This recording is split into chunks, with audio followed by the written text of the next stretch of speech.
Oh boy, reboot, rehash, restart. The literary devices of the modern age.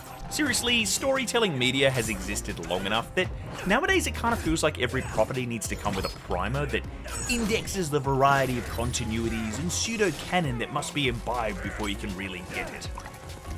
You could legitimately corner two fans of the same thing and ask them why they like it, and they'll give you two wildly different, unique answers. Not for any preference of storytelling, but more so that the thing you're talking about literally exists in different formats depending on who you ask and when they got involved with it. So yeah, my approach to Mortal Kombat 1 was one of trepidation. Come on guys, we've already rebooted once, so what is there to retell? Like, it feels like just yesterday that I was playing Mortal Kombat 9 and that was its own reboot tale, but then I do remember that was 2011, so excuse me while I wither and die from old age. So we find ourselves with a somewhat blank canvas, ready to be painted with all manner of viscera, and from a narrative perspective, Mortal Kombat 1 wastes no time in setting the stage. Even the intro cinematic gives us a pretty succinct recap of how Liu Kang has restarted everything, so with time-based shenanigans on the table, how goofy should we expect this tale to be? It is with distinct pleasure that I am to inform you that it is vintage Mortal Kombat, sporting that iconic tone of silliness that takes itself just seriously enough to capture you and fight away all the feelings of bleakness that comes from the gory landscape. Some political intrigue that finds us on the brink of war? I mean, sure, but it's all because of the prophecy of a dorky, low-voiced sorcerer and his huckster friend that's been harvesting bone marrow from monsters. A villain has revealed themselves with a staggering power level that will see us all surely destroyed. I mean, no worries, let's just quickly divert and collect the super powerful MacGuffin that we left at that place all those years ago.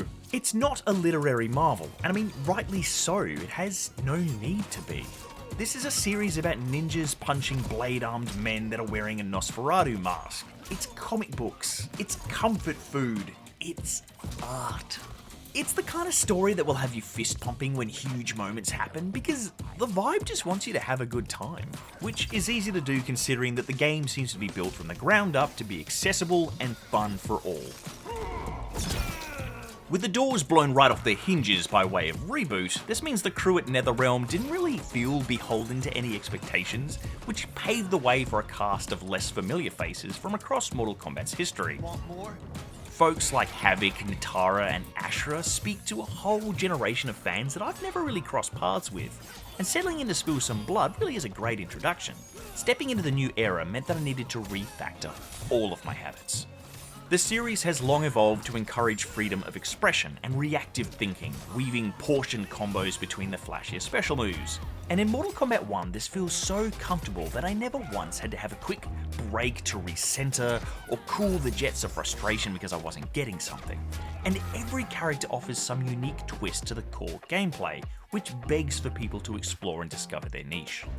The faces within the game are further expanded by the addition of cameos, a range of sub-characters that are selected to fight alongside your main roster choice.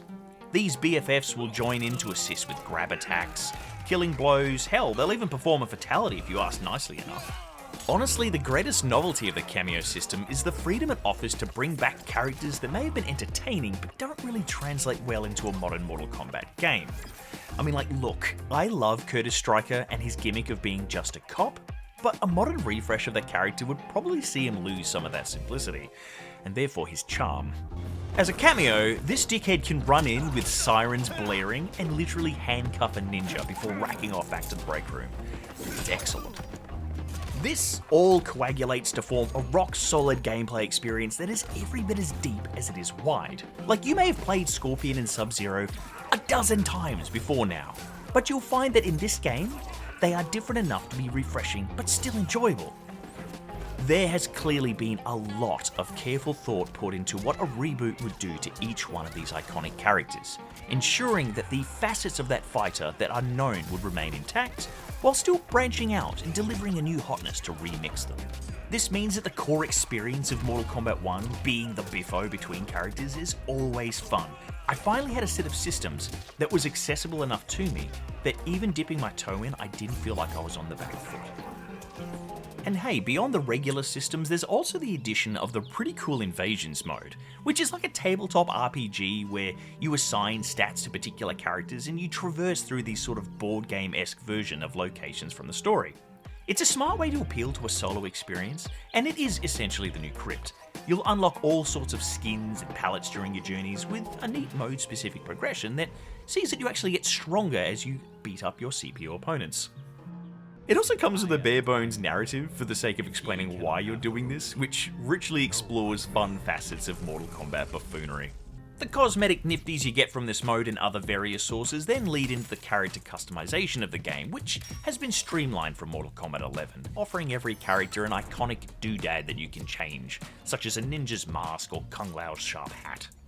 This is then supplemented with a range of skins that you can equip, having a more dramatic outcome on your appearance such as a full outfit change or even a hairstyle swap. You can then dip into a range of palettes, which are swatches of colour to add that final personalised touch to your deadly murder Barbie. It's a system that's enriching enough, but it definitely feels like it was born of compromise, and I probably understand that we likely gained more than we lost.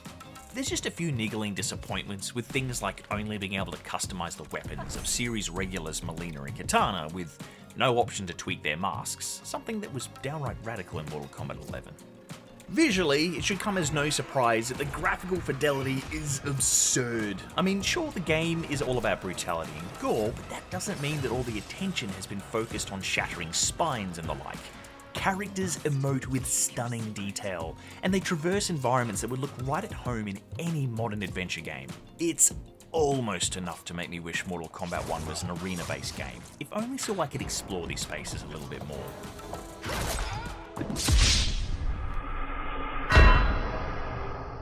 Audio work is similarly exceptional, once more delivering on the incredible soundscape that was nailed in Mortal Kombat 11. But where Mortal Kombat 1 shines is the addition of a soundtrack that outright slaps.